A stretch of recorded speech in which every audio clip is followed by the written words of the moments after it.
They gave me 15 minutes to leave the house I had rented for 11 years, right there on my own front porch, while my daughter was still holding her lunchbox and my son kept asking if we were going to sleep in the car tonight.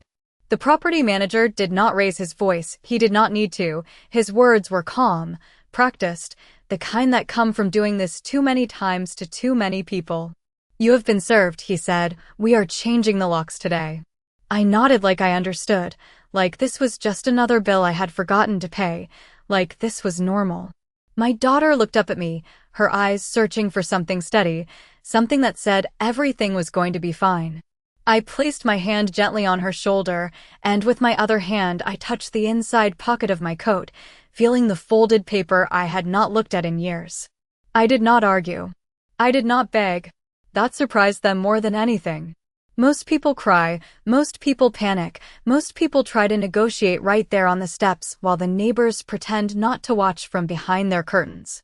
But I had learned something after 52 years of life, after working 2 jobs, after raising 2 kids mostly on my own, after signing more rental agreements than I could count. You do not win in moments like this by raising your voice. You win by knowing what they do not.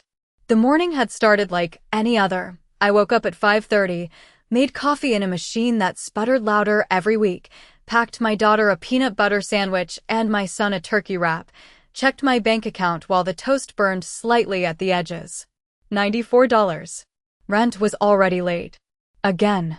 I had planned to talk to the office, maybe ask for a few more days, maybe pick up an extra shift cleaning offices downtown. That was the plan. Plans are funny like that. They only work until someone else changes them. By 8:30, I was standing in the doorway of the place I had called home for over a decade, watching strangers carry a toolbox toward my lock, listening to a man explain policy like it was weather, unavoidable, nothing personal. My son stood beside me, his backpack slipping off one shoulder, and asked quietly, "Did we do something wrong?" I swallowed before answering, because the truth is not something you hand to a child in moments like that. "No," I said, "we did not do anything wrong." And for the first time that morning, I believed it. Because as I felt that folded paper in my pocket, I realized something they did not. This was not the end of my story. It was the moment they made their first mistake. I did not remember walking to the car, but somehow we were there. My daughter in the back seat holding her lunchbox a little tighter than usual. My son staring out the window like he was trying to figure out how everything changed in one morning. I started the engine and let it run for a moment, the old sedan shaking slightly like it always did when the air conditioner kicked in. 11 years in that house, 11 years of rent checks, late fees, patched leaks, and quiet promises to myself that one day I would do better. But life does not always move in straight lines. Sometimes it circles back and tests the same place twice. I drove them to school anyway. That part mattered.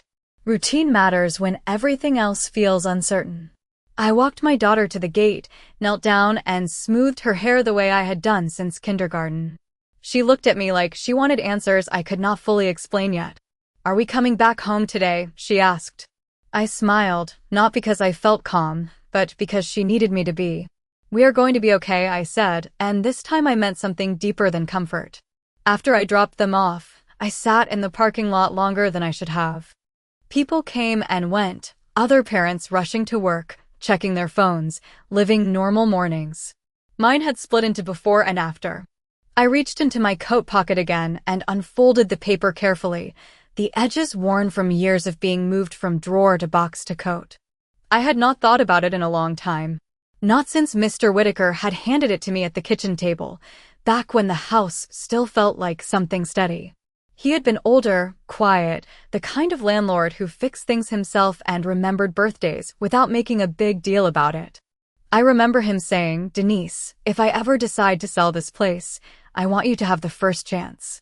I laughed back then, because buying a house felt like something that belonged to other people, people with savings accounts that did not dip below $100, people with credit scores that did not carry the weight of past mistakes.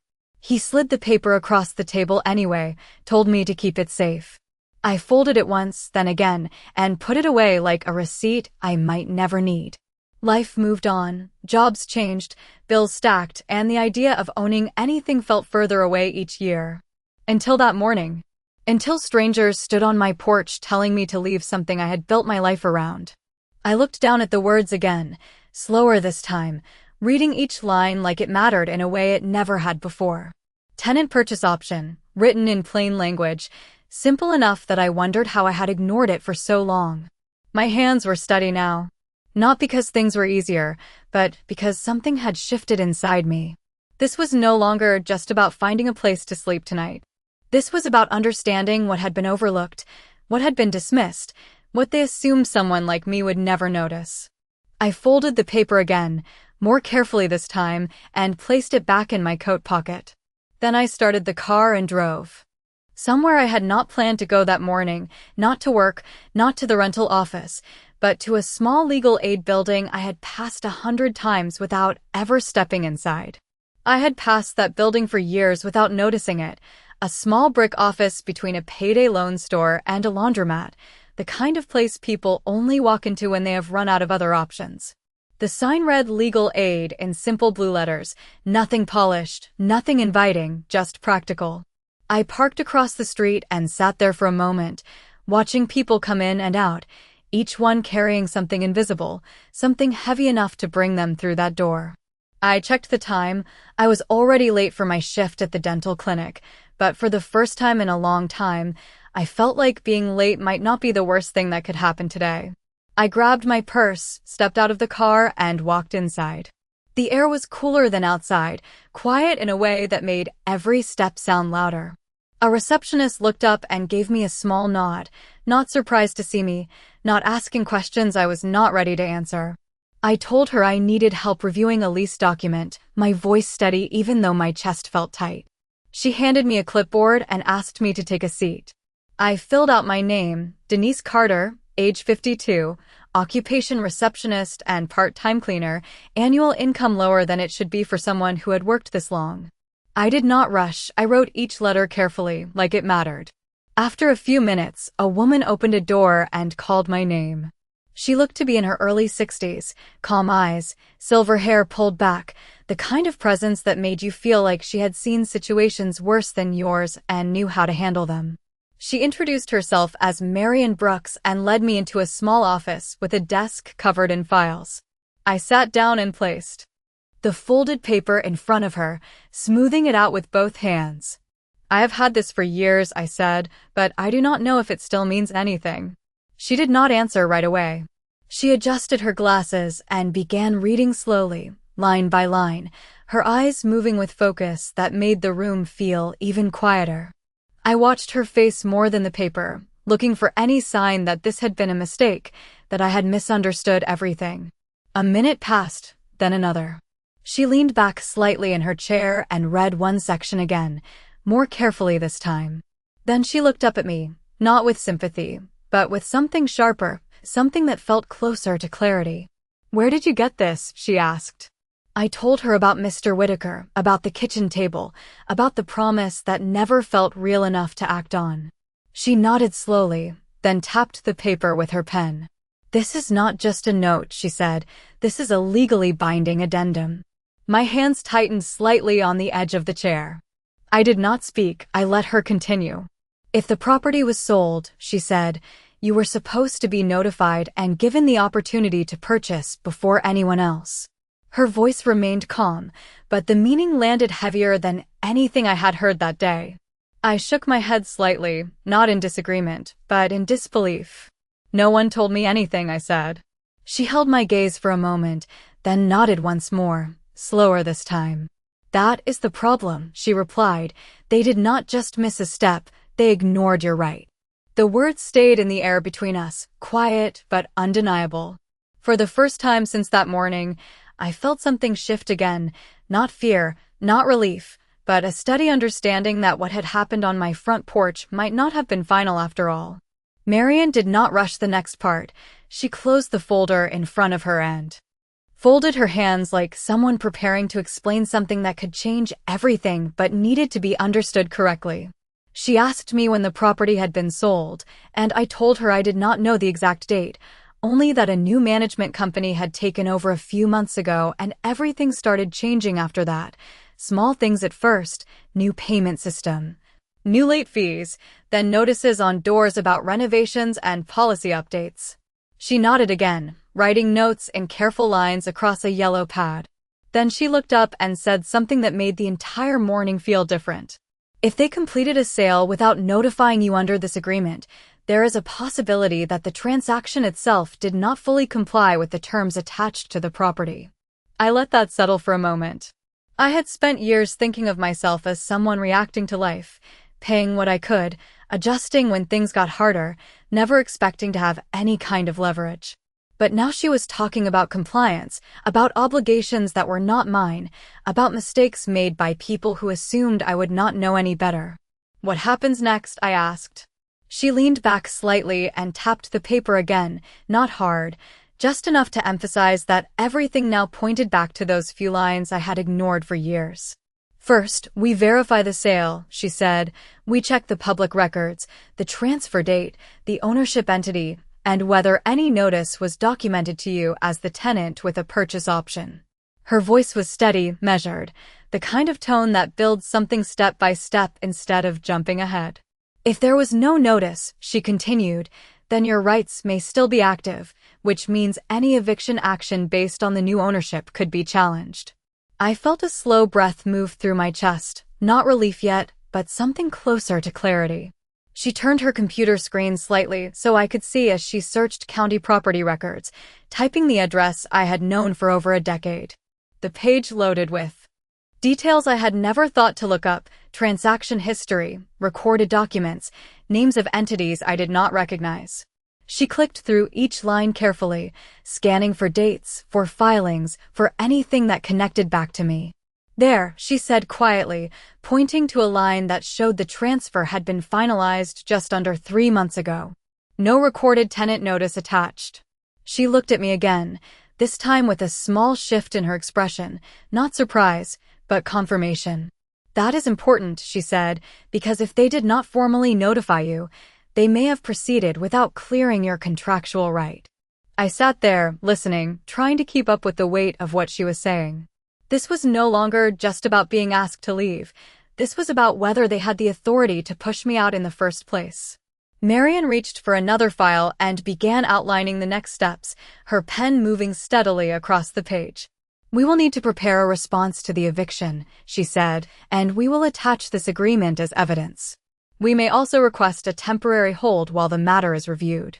Her words were practical, not dramatic, but every sentence carried something I had not felt that morning on my porch. Control. Not complete, not guaranteed, but enough to stand on.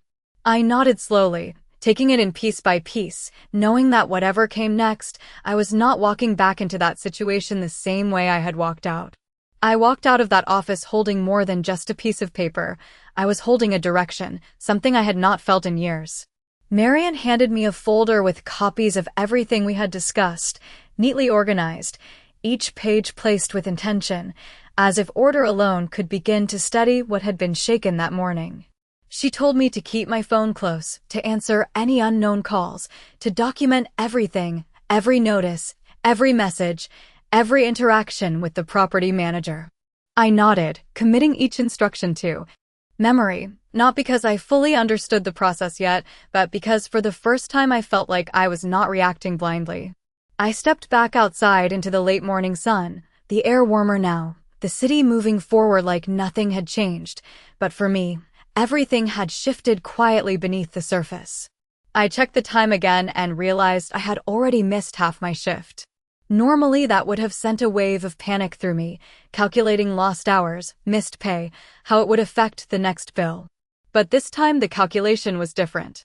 I reached for my phone and called the clinic, explaining briefly that I had an emergency and would not make it in. My voice did not shake. I did not over-explain. I simply stated it and listened as the receptionist on the other end acknowledged it and moved on. Life does not pause for anyone, and for the first time, I was not trying to chase it, I was stepping into it differently. I sat in my car again, the same seat where everything had felt uncertain just hours before, and opened the folder Marian had given me. I read through the summary she had written, each line reinforcing what she had said out loud.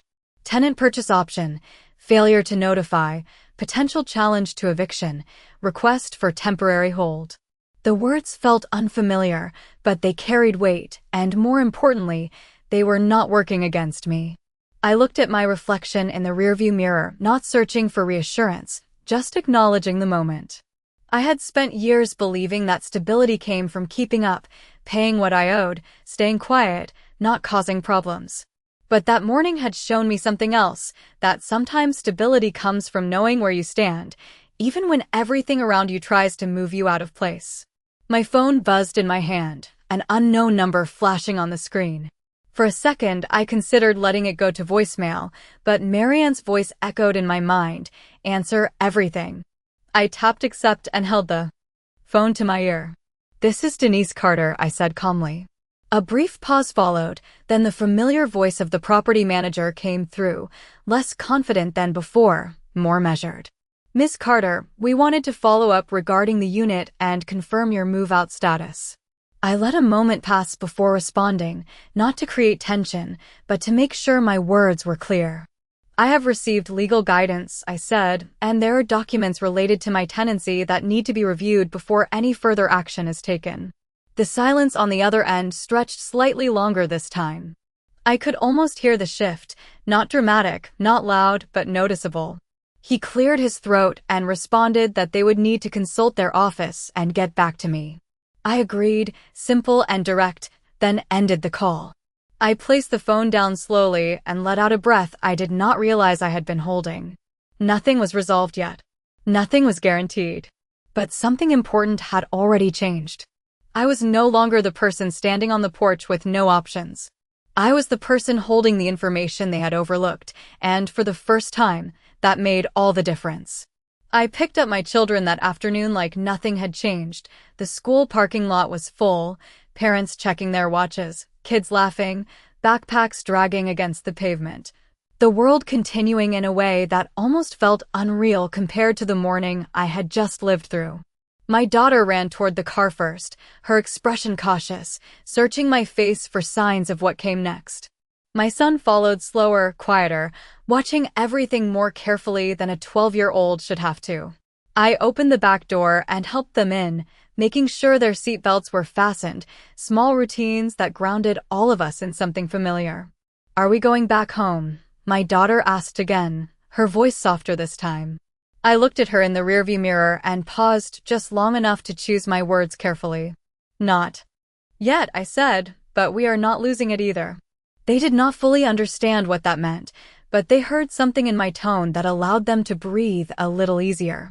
I started the car and drove toward my sister's apartment across town, a place we had stayed before during short, difficult stretches, never planned, always temporary. She opened the door before I even knocked, pulling us into a small but warm space that smelled like laundry detergent and coffee. I thanked her quietly, not needing to explain everything right away. She had known me long enough to understand when something bigger was unfolding. That evening felt slower than the rest of the day, as if time had finally decided to give me space to think. My children sat at the small kitchen table doing homework while I spread the papers Marianne had given me across the counter, reading them again, tracing each line with my finger like I was learning a new language one sentence at a time. Legal response, temporary hold request, documentation checklist. It was not overwhelming the way I expected. It was structured, and structure gave me something to follow. My phone buzzed again, this time with an email notification. I opened it and saw it was from Marianne. She had already drafted the initial response to the eviction filing, attached in a document that looked official in a way that made everything feel more real. She asked me to review it and confirm details about my tenancy dates, payment history, and the moment I first learned about the ownership change. I sat down at the table and began filling in what I could remember, pulling bank statements from my phone, checking dates, building a timeline that showed more than just missed payments. It showed consistency, years of staying, years of effort, years of being present in a place they now claimed I did not belong. As I worked through each detail, I realized something I had not noticed before. This was not just about one paper, it was about a record of my life in that house, something that could not be erased as easily as changing a lock. Later that night, After my children had fallen asleep on a pull-out couch, I stepped outside onto the small balcony and called Marianne. The air was cooler, the city quieter, giving me space to speak without interruption. I told her I had reviewed everything, that I was ready to move forward. She listened, then explained the next step in clear terms. "We will file the response first thing in the morning," she said, "and request a temporary hold on the eviction until the court reviews your contractual rights." Her voice remained calm, but there was a certainty behind it now that had not been there earlier in the day. I leaned against the railing and looked out over the streetlights below, letting her words settle in. This was no longer a situation happening to me. This was something I was stepping into with intention. When the call ended, I stayed there a moment longer, not thinking about what I had lost that morning, but about what was still within reach. Then I went back inside, folded the papers carefully, and placed them beside me, not hidden away this time, but within sight, where they belonged. The next morning started earlier than usual, not because I had to rush to work, but because something inside me had shifted into a different kind of focus. I woke up before my alarm, sat at the edge of the pull-out couch, and looked at the folder beside me like it was no longer just paper, but direction. My children were still asleep, their breathing steady, unaware that this day would be different from the one before. I moved quietly into the kitchen, made coffee the same way I always did, measured, routine, grounding. But this time, I did not check my bank account first. I opened my email instead. Marianne had already sent a confirmation that the response had been filed with the court, along with a request for a temporary hold on the eviction. I read the message twice. Not because I did not understand it, but because I needed to let it settle into something real. Filed. That word mattered. It meant this was no longer just a conversation or a possibility. It was on record. I looked at the time and saw that I still had an hour before I needed to get my children ready for school. I used that time to review everything again, slowly, carefully, making sure every detail matched, every date aligned, every statement was accurate. I was not guessing anymore, I was building something that could stand on its own. When my daughter woke up, she came into the kitchen quietly and sat beside me, resting her head on my arm. "Are we still going to school?" she asked. I nodded and handed her a glass of orange juice. "Yes," I said, "we keep doing what we do." She did not ask more questions, and I did not offer more answers yet. Some things needed time to unfold in a way that made sense. By the time I dropped them off again, the morning felt more structured than the day before. I was not drifting between decisions. I was following a path, even if I could not see the end of it yet. My phone rang just as I pulled out of the school parking lot. This time the number was familiar. Marianne. I answered immediately. "The court has scheduled a preliminary review," she said, her voice steady as always. "It is not a full hearing yet, but it means they have acknowledged your filing and the request for a hold is being considered." I listened closely, understanding that each step forward mattered, even the smaller ones. She explained that the property management company would now be required to respond, to provide documentation showing that they had fulfilled their obligations under the lease and any attached agreements. If they could not, the situation would shift quickly. I thanked her, not with urgency, but with clarity. After the call ended, I sat in the car for a moment, letting the quiet fill the space again. Yesterday I had been told to leave with no options. Today they had to answer questions. That difference was not loud, but it was powerful. I drove past the house on my way across town, not planning to stop, just needing to see it once from the outside. The same porch, the same windows, the same front steps where everything had changed. But something about it looked different now, not because the house had changed, but because I had. I did not pull over. I did not step out. I simply kept driving, knowing that the next time I stood in front of that door, it would not be under the same circumstances. The day of the preliminary review arrived without announcement, just another morning on the calendar that carried more weight than it showed. I dressed carefully, not in anything new, but in something that felt steady, neutral colors, simple lines, the kind of outfit that did not draw attention but held its shape. My sister offered to watch the children after school, and I thanked her with a quiet nod, not needing to explain everything again. Some moments speak for themselves when people know you well enough.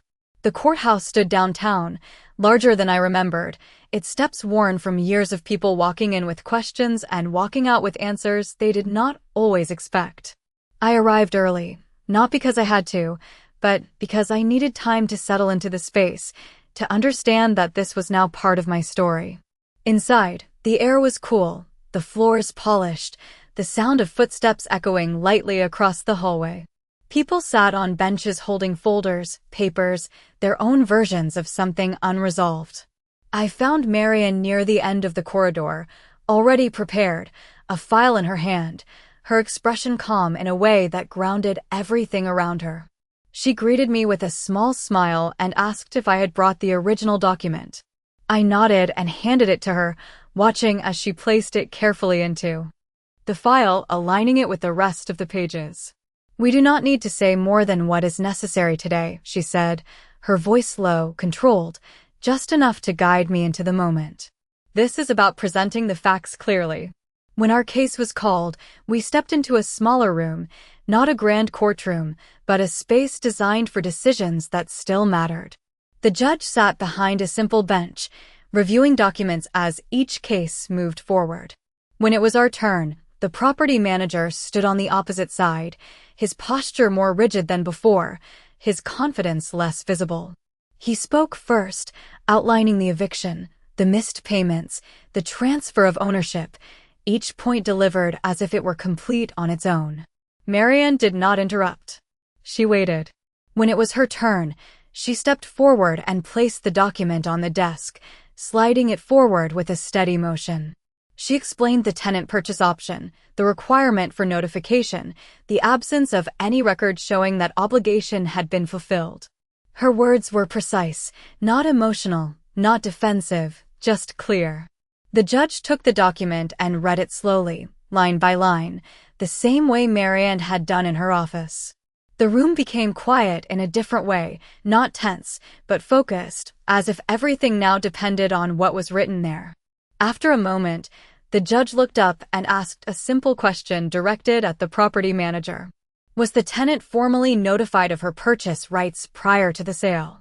The pause that followed was not long, but it was enough. The manager responded that he would need to verify that information. The judge nodded slightly, then turned back to the papers in front of him. Based on the documentation presented, the court will grant a temporary hold on the eviction until this matter is fully reviewed.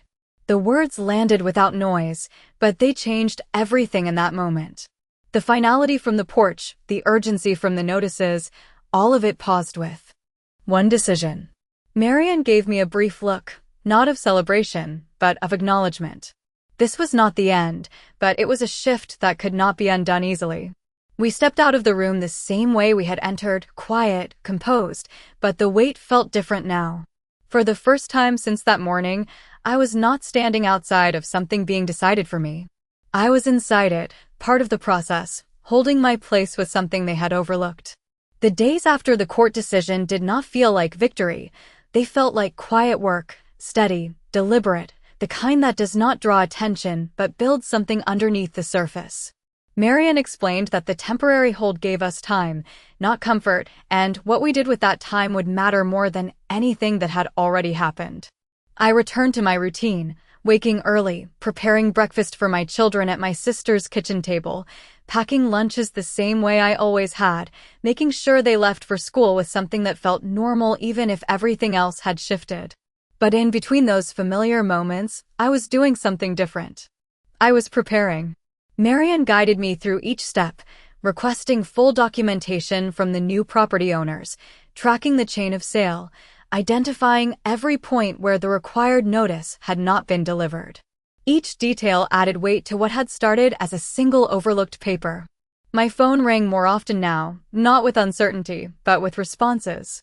The property management company reached out again, this time with a different tone, less direct, more careful, asking for clarification, requesting copies of documents they should have already known existed. I did not answer immediately. I let Marian handle those conversations, understanding now that control also meant knowing when not to speak. A week later, we received their formal response.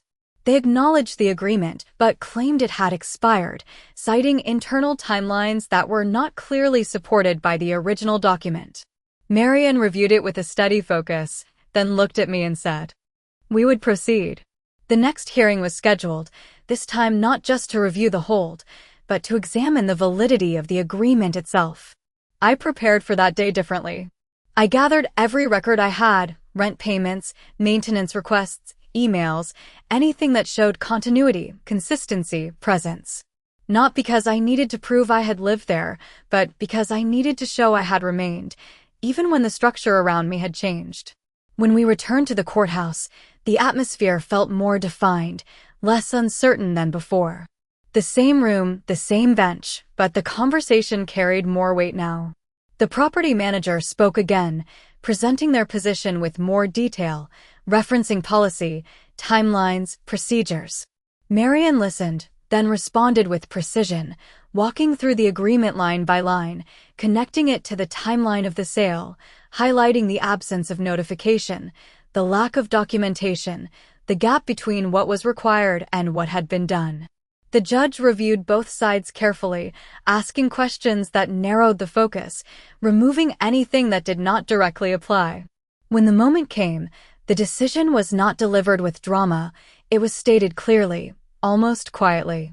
The agreement remained valid, the notification requirement had not been met, and the tenant retained the right to be considered under the original purchase option before the sale could proceed fully. The room did not react, but the meaning settled in immediately. This was no longer just a pause, it was recognition. We stepped outside into the same daylight, the same city noise, but the weight had shifted again.